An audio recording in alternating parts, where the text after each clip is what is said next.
오늘 본문의 말씀은 어떤 목사님은 표현하기를 단테의 신곡이 떠오른다 하는 말을 하면서 이 본문을 해석하는 걸 봤습니다. 여러분도 알다시피 단테의 신곡은 희곡으로 쓰여졌는데 앞부분은 정말 끔찍한 비극적인 장면이 있는데 마지막에 해피엔딩으로 끝나니까는 희곡이라는 표현을 쓰긴 하지만은 단테는 그 신곡을 통해서 지옥의 끔찍하고 처참한 현상들을 글로 그림으로 표현합니다. 그가 의도했던 것은 자기의 작품을 보는 사람들은 지옥의 그 끔찍한 현상을 보고 내가 죄를 지으면은 이런 끔찍한 지옥에 던져질 것이다. 마지막 날 내가 이런 엄청난 지옥 형벌을 받을 것이라는 이런 두려움을 갖게 되고 그 두려움 때문에라도 죄를 멀리하게 하기 위해서 단테는 신곡을 썼습니다. 오늘 34장에도 보면은 하나님께서 지옥의 현상은 지난 33장에서 표현했지만은 이 마지막 날 대재앙의 모습을 우리에게 적나라하게 보여주고 있습니다. 이 부분이 계시록에서는 좀 더 확대되어서 자세하게 기록되고 있는데 오늘 34장에 보면은 저 하늘이 두루마리처럼 종이가 둘둘둘 말리듯이 하늘이 둘둘둘 말리고 하늘에 태양과 별과 달 이 모든 것들이 떨어져서 부서져 버릴 것을 말씀하고 그 엄청난 심판이 임할 때 하늘에서 칼이 빛처럼 쏟아져서 죄인들을 처절하게 심판하실 것을 34장에서 말씀합니다.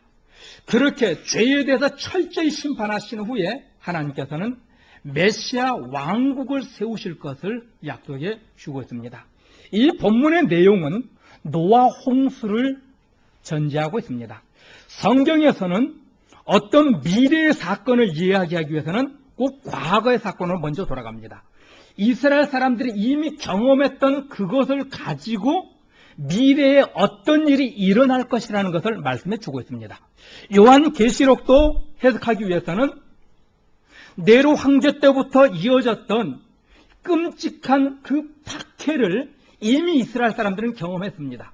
그 끔찍한 박해를 이스라엘 사람들이 경험했기에 그것을 가지고 미래에 일어날 엄청난 대재앙과 대박해를 설명하고 있는 것입니다. 경험하지 않았던 것, 그들이 알지 못했던 것을 그냥 말하면은 손에 잡히지 않고 이해하기가 어려우니까 이미 경험했던 그 사건을 가지고 미래 현상을 말해주고 있는 것입니다. 오늘 본문도 노아 시대의 그 대홍수, 이 심판을 전제를 해서 앞으로 일어날 종말의 때를 설명해 주고 있는 것입니다. 노아 시대에 그 시대에 살던 사람들은 하나님이 온 인류를 다 심판하시리라는 사실을 믿을 수가 없었습니다. 40주야를 하늘에서 비가 양동이로 물을 쏟아 붓듯이 쏟아지는 그 엄청난 대홍수가 시작되기 전날까지 그들은 시집가고 장가가고 먹고 마시고 제멋대로 살았습니다. 아마 첫날 엄청난 비가 쏟아져도 그들은 오다 말겠지 했을 것입니다. 그러나 하나님께서는 그 노아 홍수를 통해서 모든 인류를 다 심판하셨고 숨쉬는 모든 짐승들까지도 다 심판하셨습니다. 여기 16절에 있는 말씀처럼 여호와의 책을 자세히 읽어보라. 거기에는 빠진 것이 하나도 없고 짝이 없는 것이 하나도 없다는 이 말씀을 어떤 사람들은 성경에는 모든 짝이 있다 말합니다. 성경에는 모든 말씀이 짝이 있다. 본문은 그걸 말하는 것이 아니라 노아 홍수 시대에 모든 짐승들을 암수에 짝을 지어가지고 방주에 집어넣었던 그 사건을 이야기하는 것입니다. 과거에 있었던 그 사건을 통해서 앞으로 하나님의 심판하시는 미래 사건을 지금 오늘 34장은 말씀하고 계시는 겁니다. 하나님께서 이 무지개 언약을 통해서 이스라엘 백성들이 모든 인류가 또다시 하나님을 대적하고 끔찍한 죄를 지을 때 다시는 물로 심판하지 않겠다.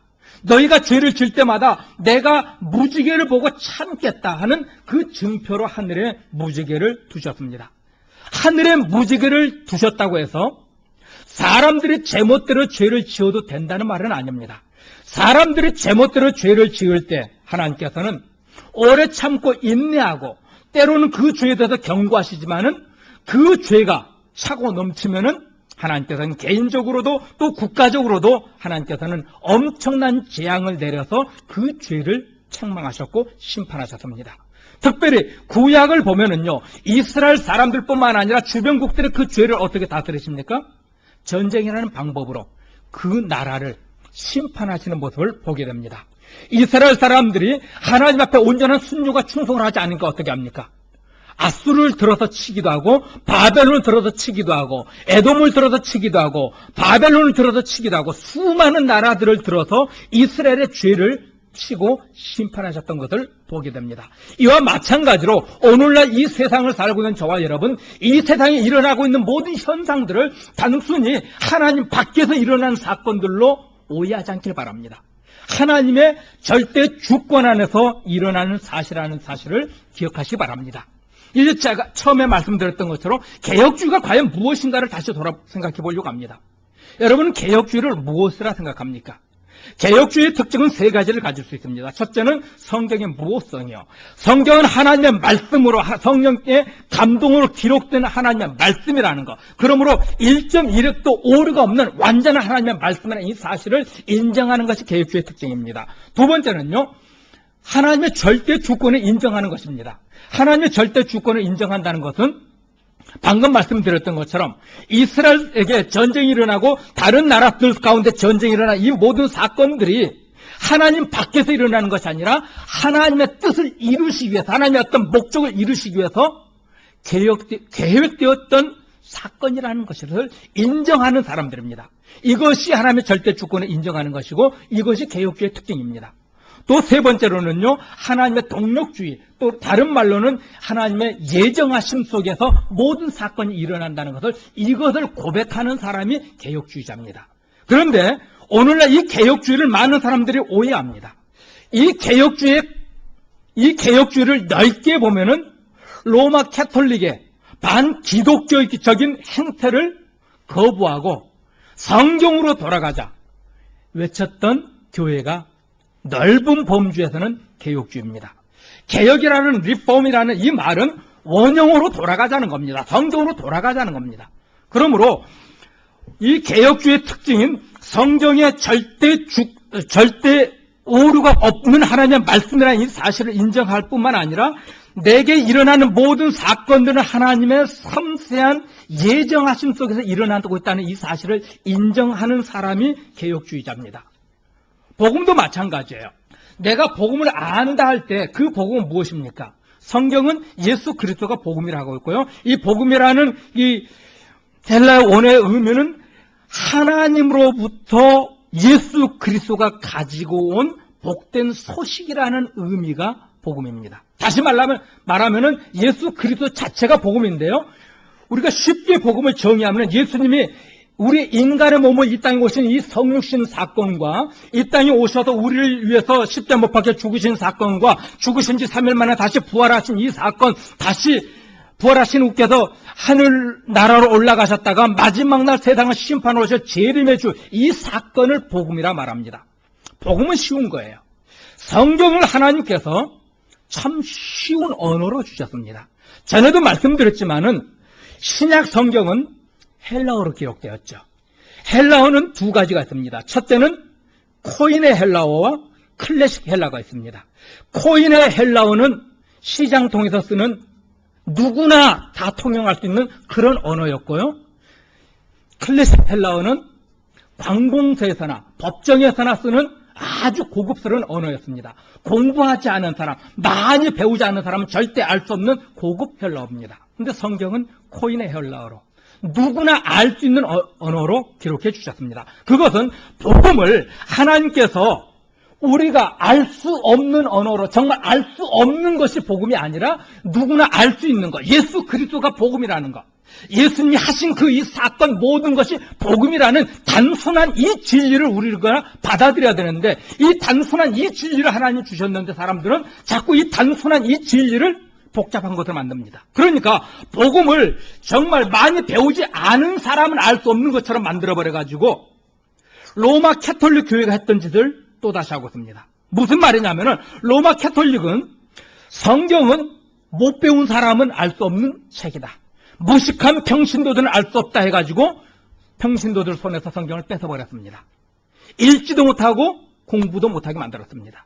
오직 신부들만, 사제들만 공부할 수 있다 합니다. 그런데 더 엄청난 것은 그 사제들마저도 자기 마음대로 성경을 해석하는 것이 아니라 자기 마음대로 본문을 잡아서 설교하는 것이 아니라 로마 캐톨릭 교회는 어떻게 합니까? 지금도 로마 교황청에서 설교 원고가 내려옵니다. 그것을 읽는 것으로 대체하지요.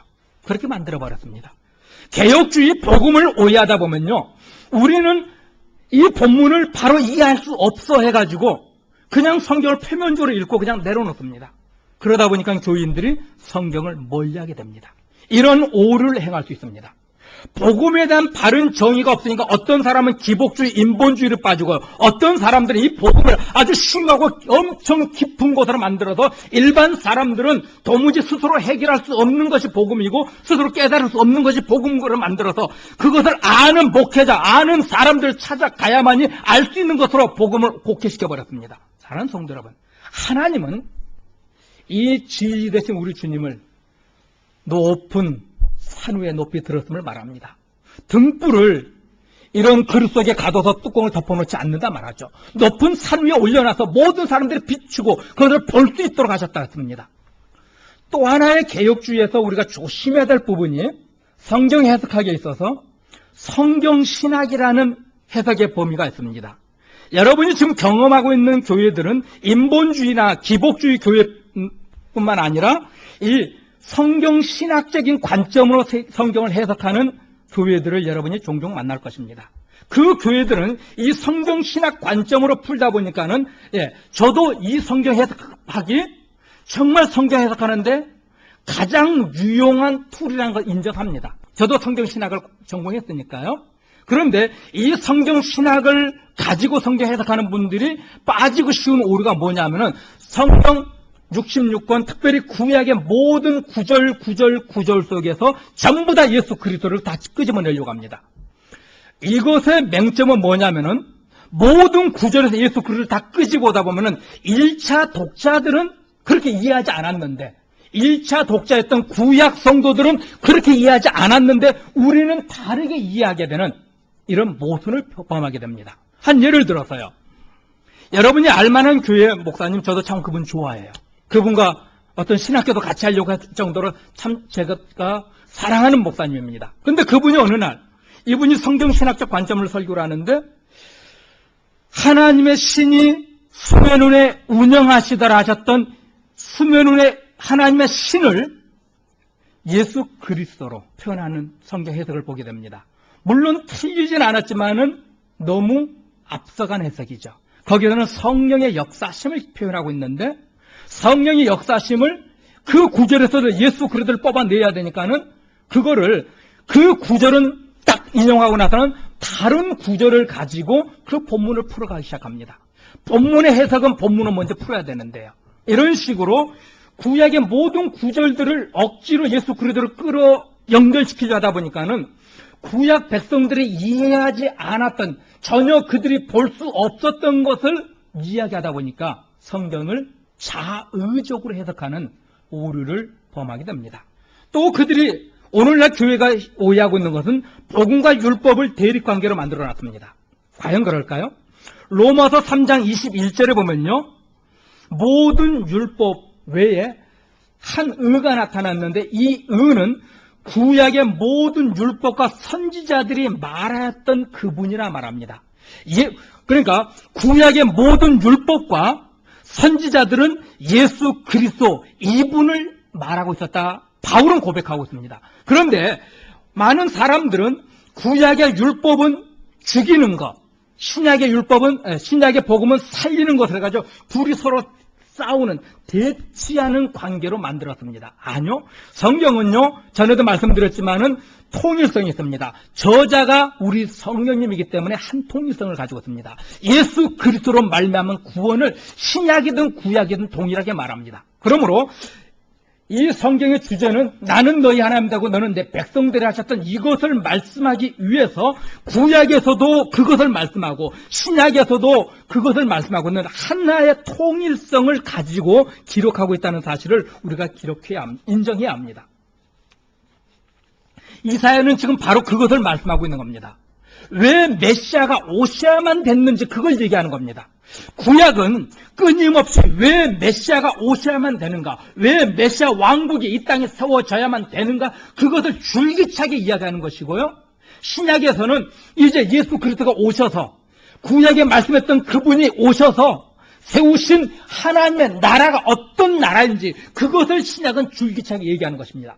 같은 주제를 이야기하고 있는데 구약과 신약, 율법과 복음은 서로 다른 것을 이야기하는 것처럼 말하는 사람들을 종종 보게 되는데요. 성경을 왜곡하는 겁니다. 이사야서 1장부터 35장까지는요. 메시아 왕국에 대해서 얘기합니다. 메시아가 오시기 전에 하나님께서는 모세를 통해서 율법을 주셨죠. 그 율법을 두 돌판에다가 하나님이 친히 써서 주셨습니다. 그런데 이 두 돌판 율법을 주실 때에는 성령의 특별한 사역이 없이 우리에게 순종만을 요구하셨습니다. 그러나 이 옛 언약이 가고 새 언약이 온 후로는요, 새 언약이 올 때는 어떻습니까? 우리 마음에 심어 주셨기 때문에 성령의 특별한 역사로 율법이 주어졌습니다. 성령의 특별한 역사로 율법이 우리에게 주어졌다는 이 말은 우리에게 율법이 주어질 때, 우리에게 복음이 주어질 때 우리의 모든 죄의 문제를 주께서 해결하셨다는 전제가 붙게 됩니다. 거룩하신 하나님이 내 안에 임재하시기 위해서는 나라는 존재가 바뀌어야 되니까요. 나를 하나님께서 먼저 새롭게 만드신 후에 내 안에 성령이 들어오시는 것 아닙니까? 복음은 그렇게 오신 겁니다. 우리의 죄의 문제를 구약에서 율법을 통해서 적나라하게 드러내고 난 다음에 그 죄의 문제를 예수 그리스도의 십자가의 피로 씻으시고 그 다음에 주께서 우리 안에 임재하시는 겁니다. 메시아 왕국이 여러분 안에 임하신 것이고 이 땅에 임하게 하셨다는 사실입니다. 이것에 대해서 에스겔 36장 26절 27절에 말합니다. 같이 봅니다. 새 영을 너희 속에 두고 새 마음을 너희에게 주되 너희 육신의 굳은 마음을 제거하고 부드러운 마음을 줄 것이며 내 영을 너희 속에 두어 너희로 내 율법을 행하게 하리니 너희가 내 규례를 지켜 행할지라. 새 영, 성령을 우리 속에 주시겠다 합니다. 모세의 율법을 주실 때는 성령께서 우리 안에 임재하지 않았기 때문에 우리에게는 단순히 그것에 순종해야 될 명령만을 받았습니다. 그런데 새 영을 주시고 새 계명을 주실 때는 새 영이, 성령이 우리 안에 오셔서 우리의 굳은 마음, 악한 마음, 더러운 마음을 다 제거하시고 어떻게 하신다고요? 성령께서 우리 안에 율법을 주셔서 그 율법을 지키게 하셨다 말합니다. 이 신약 시대를 살고 있는 저와 여러분은 바로 이런 사람들입니다. 예수 그리스도께서 여러분의 굳은 마음, 더러운 마음, 악한 모든 죄를 다 씻으시고 쫓아내시고 다 파괴시켜버리시고 성령을 보내주셔서 성령께서 여러분 안에 율법을 주셨습니다. 여러분은 지금도 율법을 가진 자들입니다. 그 율법을 우리는 지킬 수 있는 존재들로요. 구약은 그 율법을 통해서 내가 죄인이라는 이 사실을 적나라하게 폭로해 주셨지만은 신약에 와가지고는 나는 죄인인데 예수 그리스도께서 내 죄의 문제를 다 해결해 주시고 절대로 지킬 수 없는 이 율법을 예수께서 완전히 성취해 주셔서 나도 즐거운 마음으로 이것을 동참할 수 있는 자로 만들어 주셨다는 이 사실을 새 율법은 우리에게 말씀하고 있는 것입니다. 사랑하는 성도 여러분, 여러분이 새 영을 받았다고 한다면은 그리스도의 영이 여러분 안에 계신다고 한다면은 성경이 뭐라 합니까? 하나님 말씀에 순종하게 될 것이라고요. 다시 칭의의 문제로 돌아가려고 합니다. 예수를 믿는 사람들 중에 칭의에 대해서 많이 오해합니다. 칭의란 하나님이 예수를 주를 그리스도로 구세주로 고백한 사람에게 그들의 죄를 다 용서해 주시고 난 다음에 너는 무죄야 선포해 주신 것을 칭의라 말합니다. 예수님이 나를 대신해서 십자가에 못 박혀 죽으셨기 때문에 내 죄가 다 용서되었다는 이것이 칭의입니다. 그런데 오늘날 오만방자한 기독교인이라고 하는 사람들은요, 마치 자기는 전혀 죄를 안 짓는 사람처럼, 자기는 죄가 없는 사람처럼, 의로운 존재처럼 착각하며 교만하게 살아가는 사람들을 종종 보게 됩니다. 교인들 가운데 자기는 죄가 없고 의로운 것처럼요, 특별히 우리가 하나님 앞에 우리의 죄를 고백하고 회개합시다 하면은 사람들은 그럽니다. 목사님, 나 사람 죽인 적 없고요, 남의 물건 도둑질한 적 없었고요, 남에게 욕한 적 없었고요, 가나만 했고요 하면서 이 윤리적인 문제를 먼저 딱 떠올리고 나서는 회개 기도하자면은 입이 안 열려, 할 게 없어요. 자기의 죄를 보지 못해요. 내가 하나님 앞에서 자기가 죄인이라는 이 사실을 볼 수 있는 것이 은혜의 입은 자고 정말 거듭난 자의 특징입니다. 사도 바울은요, 처음 예수를 만나고 그가 고백한 것이 무엇인 줄 압니까? 나는 지극히 높은 사도중 중에 한 명이라 하면서 자기를 높였습니다. 그리고 신앙의 연조가 들고 어느 정도 성숙의 단계가 들어가니까 뭐라고 말합니까? 나는 모든 성도들 중에 작은 자라면서 조금 내려왔습니다. 마지막 그가 성숙의 단계에 들어갔을 때 어떻게 고백합니까? 나는 모든 죄인 중에 괴수라, 그렇게 고백합니다. 사랑하는 성도 여러분, 우리는 내 죄를 볼 수 있어야 합니다. 소크라테스가 말했던 것처럼 내 자신을 알라, 내 꼬라지를 알라는 이 말씀을 우리가 자꾸 되새겨봐야 돼요. 내가 하나님 앞에서 죄인이라는 이 사실이 인정되지 않고 있다고 한다면요, 여러분 칭의의 문제 다시 생각해봐야 합니다. 스스로 자기를 속이거나 초면 걸었습니다. 정말 예수님께서 우리의 죄를 용서해 주시고 새로운 마음을 주셨다 한다면요, 거룩한 자라고 하나님이 선포해 주신 새로운 마음을 가진 자라고 한다면요, 자기 안에 있는 이 죄의 문제를 보게 될 것이고요, 자기의 죄의 문제 때문에 두려워 떨게 될 것입니다. 자기가 의인이라는 이 착각, 이 오만함, 이 방자한 마음에 사로잡혀 살지 않을 것입니다. 우리는 우리가 보고 있는 어떤 나쁜 사람을 보고 저 나쁜 놈 욕하기 이전에 정말 자기의 죄를 볼 수 있는 자, 정말 거듭난 영혼이란다면요, 저 나쁜 놈 하기 이전에 하나님, 내가 저놈만큼이라도 착해 봤으면 좋겠습니다 하면서 자기 죄를 보고 무릎을 꿇을 수 있어야 합니다. 우리는 얼마나 쉽게 남을 정죄합니까? 저 나쁜 놈, 과연 저놈이? 아니요. 저놈보다 더 끔찍한 죄가 내게 있다는 것을 우리는 볼 수 있어야 합니다. 이것이 거듭난 자의 특징입니다. 율법은 우리의 죄를 보게 만듭니다. 자기 죄가 보일 때 비로소 겸손해질 수 있고요, 예수님을 온전히 신뢰하고 따를 수 있습니다. 우리는 하나님 앞에서 1만 달란트를 용서받은 자라는 이 사실을 기억하시기 바랍니다. 이 1만 달란트를 다른 것으로 한번 제가 비유해 볼게요. 여러분이 좀 쉽게 이해할 수 있도록요. 우리는 하나님께 죄를 지은 것, 그 모습은 끔찍하게 사람을 살인한 살인의 죄를 범했습니다. 그런데 다른 사람이 내게 잘못한 것은 지나가다가 발 한 번 잘못 받는 그 정도의 죄입니다. 성경은 그렇게 보래요. 자기 죄를요.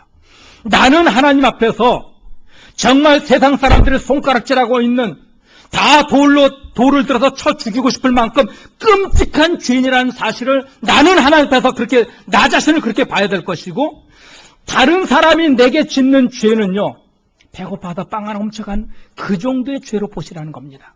이것이 달란트의 비유예요. 1만 달란트의 빚진 자가 왕이 그걸 다 탕감해 주니까 100데나리온의 빚진 자를 용서해주지 못하고 감옥에 가두고 있잖아요. 우리는 내 죄의 문제를 그렇게 볼 수 있어야 합니다.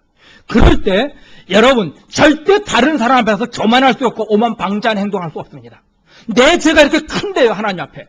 이것을 보지 못하니까 얼마나 많은 사람들은 참 오만방자하게 자기는 의인이 된 것처럼, 자기는 죄가 없는 것처럼 착각하고 살아갑니다. 성도 여러분, 저부터도 정말 제가 가지고 있는 이 죄가 정말 그 어떤 죄보다 크게 보여줄 수 있기를 원합니다. 이것이 여러분에게 보여질 때요, 여러분 방법이 없잖아요. 주님만을 붙잡아야 되잖아요. 내가 살 수 있는 것은 우리 주님만을 붙잡을 수밖에 없잖아요. 그럴 때 우리의 신앙은 좀 더 진실해질 거고요, 정직해질 거고, 열정적인 신앙으로 나갈 수 있을 겁니다.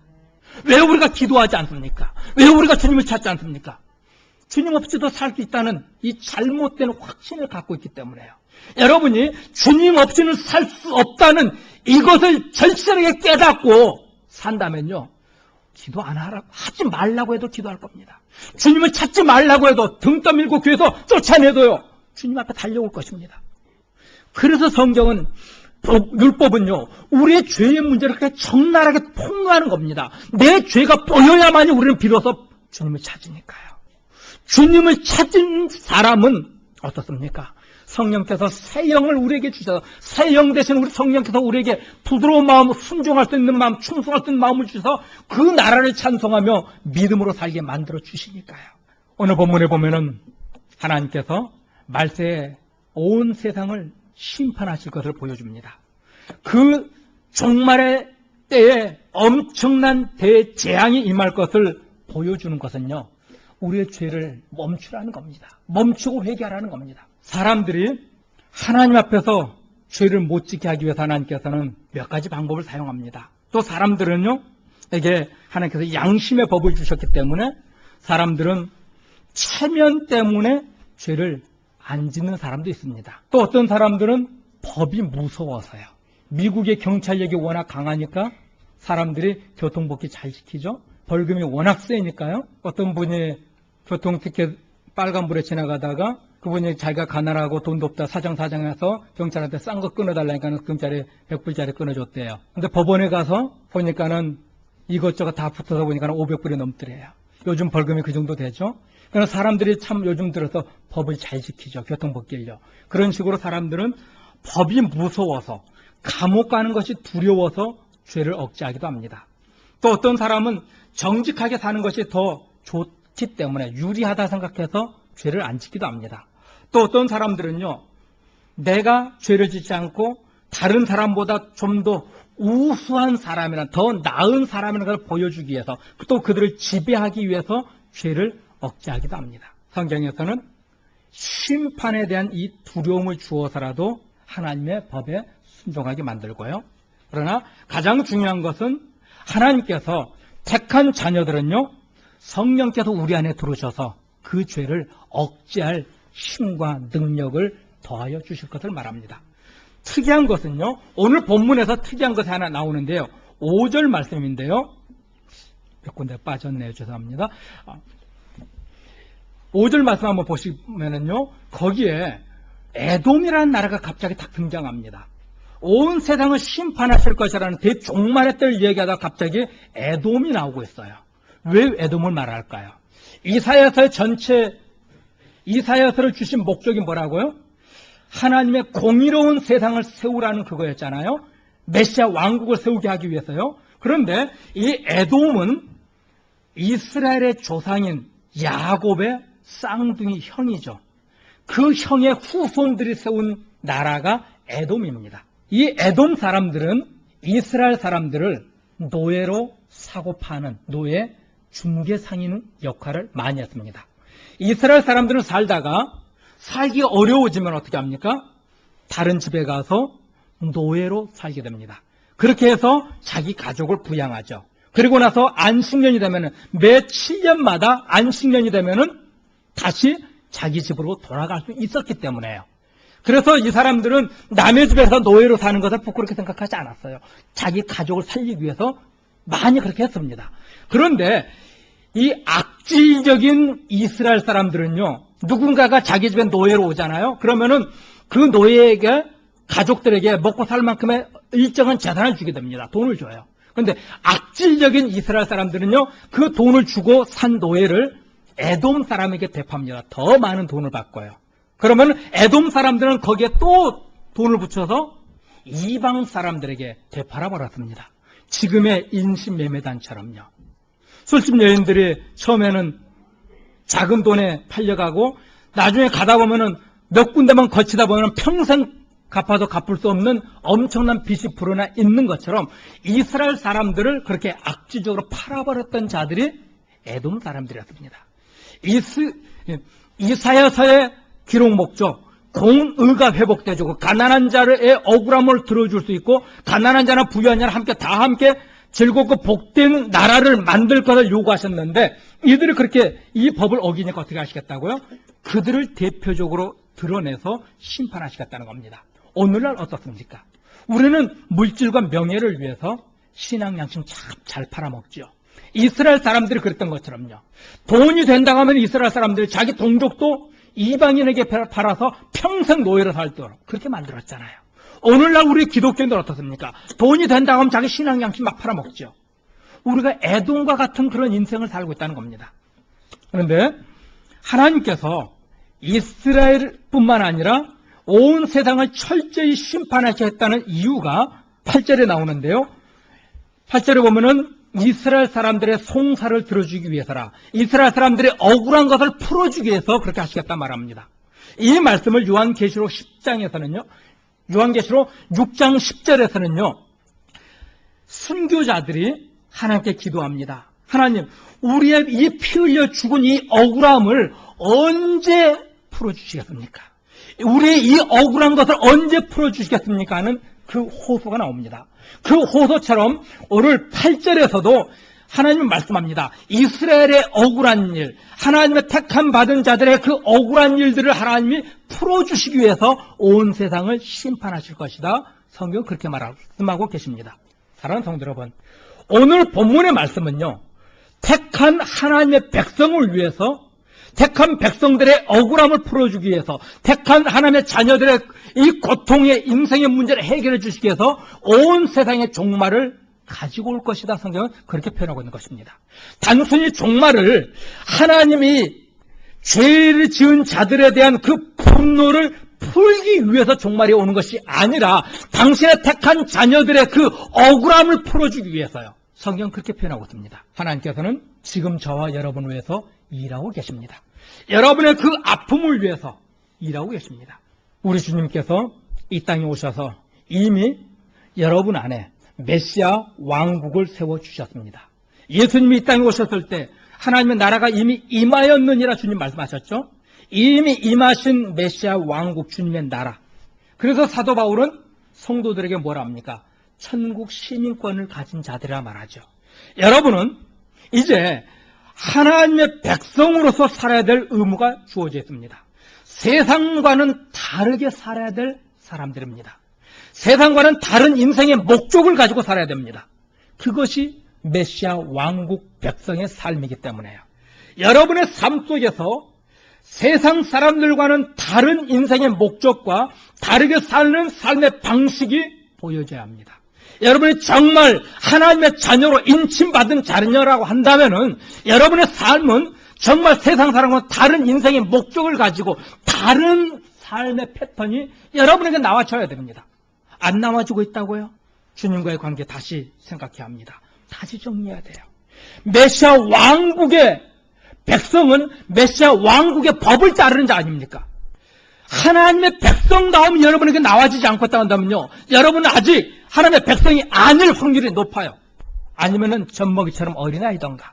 사랑하는 성도 여러분, 여러분을 향해 성경은 말합니다. 천국 백성이라고요.